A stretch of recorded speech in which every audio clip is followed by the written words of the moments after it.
West, tell them play that. Yeah, growing up, I was super into Teenage Mutant Ninja Turtles. Donatello was the man, and I always try to tie in my childhood with my music. Neverland, the name of my EP. One of my favorite movies growing up was Hook. The idea of that childlike faith to fly, to go to Neverland, you know, that's kind of, you know, part of my music and my faith. Sweet. Corey told me about the Matrix. Now that I'm about it, I don't bang with the same set that I used to claim. See, look at, I ain't famous. Some people know my name, no. I just won't remain low so that I don't take it to the brain. Well, I know that my first CD my brother gave me was Life and Times of Sean Carter, Volume 2. It was a Jay-Z CD, and he gave me that. You know, that was the record that I just wore into the ground. And that was, you know, years ago. I was really young. And so that kind of started my trajectory of wanting to create rap music and being inspired by hip hop. But I think, like, my favorite albums are albums that take you on an emotional journey. To be honest with you, I don't really listen to much hip hop. You know what I'm saying? Like, I'm usually listening to jazz.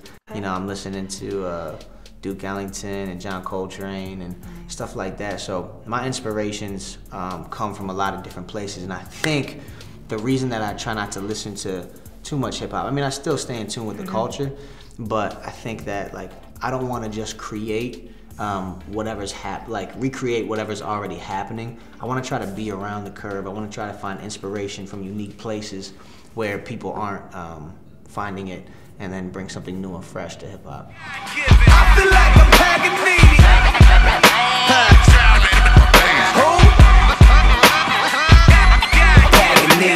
Paganini was this insane violinist who played so fast that his strings popped, and some people thought that he was, you know, possessed by the devil or something because he could play so fast. And so when I learned about him, I was like, man, that's such a cool story or kind of like myth about this character.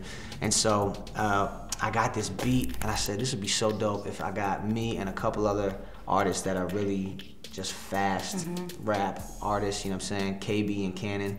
I said, what if we all got together and just showed out and went super fast on the record and just kind of showed off the way that Paganini would.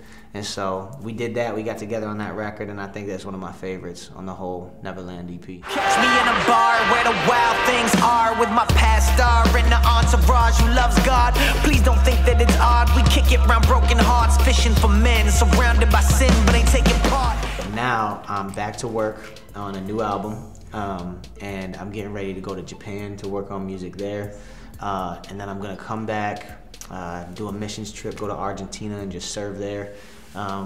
Get my hands dirty and hang out with some people. But probably touring this summer, and then trying to plan for my own headlining tour. And I'm really excited about that because having creative control over a show from top to bottom, where, you know, me and a couple of the creatives that I love to work with, we can create the content and the storyline and how we all want the night to plan out. I'm super excited about it. I rap that wash hikes like all day. The sun is shame like cost me. I try to walk that nail path, but your boy live off of Broadway. I took the A train to 168, Dominicanos, playing dominoes, and then platinos all on my plate.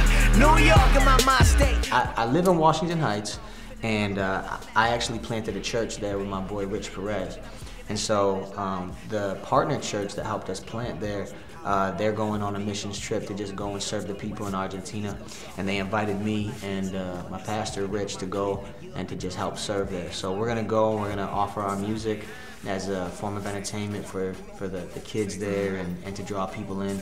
I love being able to do that once a year, get outside the country and go serve someplace in need, because I feel like it keeps me grounded and reminds me, you know, like, I get to enjoy this lifestyle as an American, but not everybody does. And it's my responsibility to be able to give back to those who don't. And so missions trips always refocus me and help me.